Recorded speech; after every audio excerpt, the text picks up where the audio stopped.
Hello, my name is Julia Wyatt, and my presentation subject today is Edgar Allan Poe. I will present Poe's historical facts, then I will outline the historical relevance of Poe's life. Next, I will talk about Poe's context. Finally, I will discuss Poe's significance. Edgar Poe was born on January 19, 1809 in Boston, and he died on October 7, 1849 in Baltimore. He went on to marry at the age of 27 to his 13-year-old cousin, Virginia Clem, in a ceremony made public on May 16, 1836. Interestingly enough, there is also a record of Poe's marriage license on September 22, 1835. In the book Bloom's Major Poets, Edgar Allan Poe by Harold Bloom stated that the marriage was a convenience that was perhaps unconsummated. It offered Poe both an idealized love object and a semblance of domestic stability. Another book source, called the Bloom's Major Short Story Writers, Edgar Allan Poe by Harold Bloom, said that ever since the deaths of his mother and foster mother and her mother, and ever since their deaths, Poe had felt an overwhelming need to have supportive, loving women near him, and a marriage to Virginia ensured that he would be able to maintain his close relationship with her and her mother stayed with them as a housekeeper. Finally, there were people that recounted that the Poes were a glad, affectionate couple, even though they were poor. Although I have only discussed his birth, death, marriage date, and his wife, who was also his cousin, and his mother-in-law, there was also significant family members to discuss. Firstly, Edgar Allan Poe was born as Edgar Poe and was the second child out of three to his parents, David and Elizabeth Arnold Poe.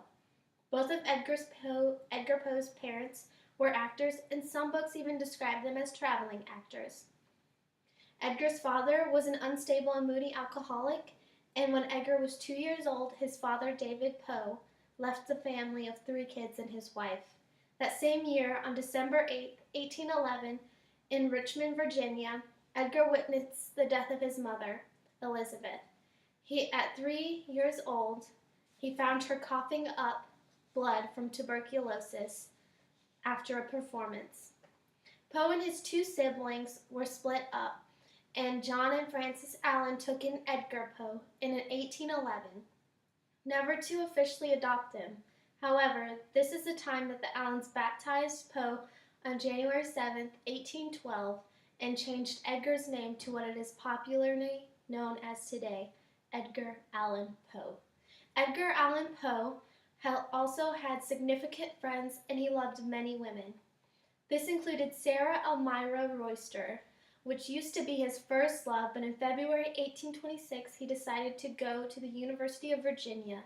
And in December, upon his arrival back to Richmond, he discovered that she was engaged to Alexander B. Shelton.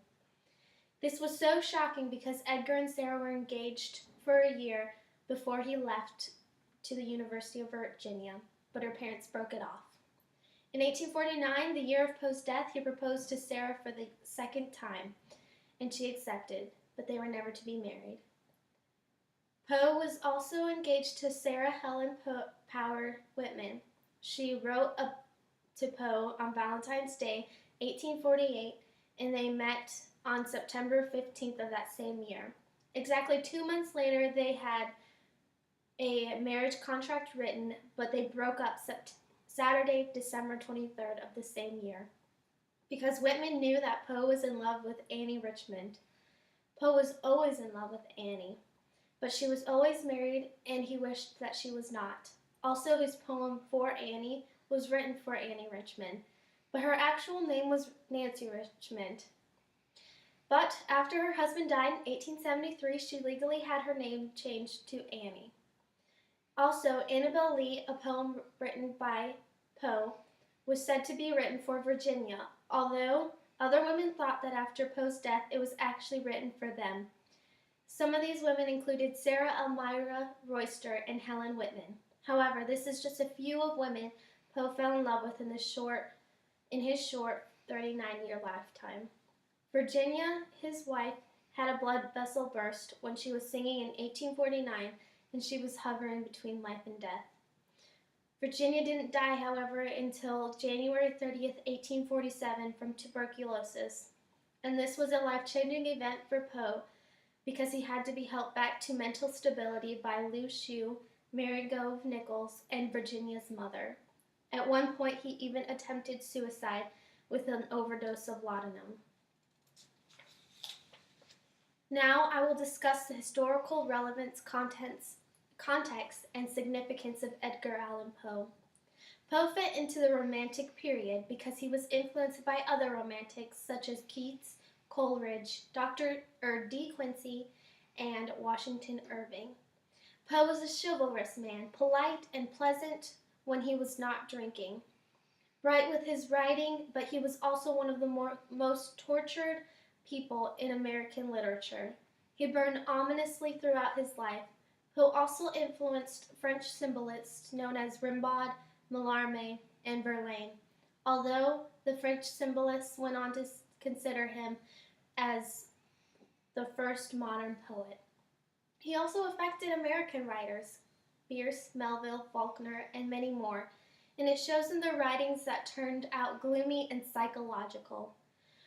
Bloom's major short story writer's Edgar Allan Poe book stated that Poe's life was poignant, eccentric, and morbid, a fantasy of the grotesque. His writings far from haunting us with the unknown, bring us face to face with our own devils. And through our own terror, we come to see a powerful, frightening side of our own consciousness. Edgar Allan Poe has greatly influenced our society today. Poe is widely known and loved by many. In the year 2009, Poe was greatly honored because it was 200 years since his birth.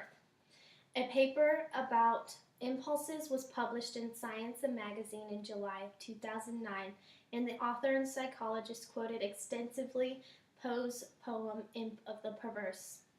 In July of 2009, the author and psychologist quoted and a new biography was written by Peter Ackroyd, a 6-page article in the New Yorker, written on April 27th of 2009. And there were 2 funerals that were held for Poe on October 7th and 8th. For his first and original funeral in 1849, there were only 10 people in attendance. Edgar Allan Poe wrote about love, sadness, murder, depression, incest, death, consciousness, power, torture, and many other themes. Poe wrote about all of this because it was what he felt. He loved many women. He was very sad and depressed from all the people that left him, from death or otherwise. This was caused by his mother's wife and godfather dying, and his biological father leaving Poe, his 2 other siblings, and biological mother. Edgar Allan Poe was also a subversive writer because all of his poems have deeper meanings than just what it seems. For instance, in Poe's poem The Fall of the House of Usher, the meaning is about more than the house being so old that it falls down. It is also about the usher husband and wife being brother and sister as twins, and they cannot reproduce because they are sterile, and so the ancient lineage of the ushers cannot carry on. It has fallen. There could even be more interpretations of this poem, as well as more of his poems that have more than one meaning. The presentation subject matter I spoke about today was Edgar Allan Poe. I have presented Poe's historical facts, and I have outlined the historical relevance of his life. I even talked about Poe's context, and in conclusion, I discussed Poe's significance. Thank you very much.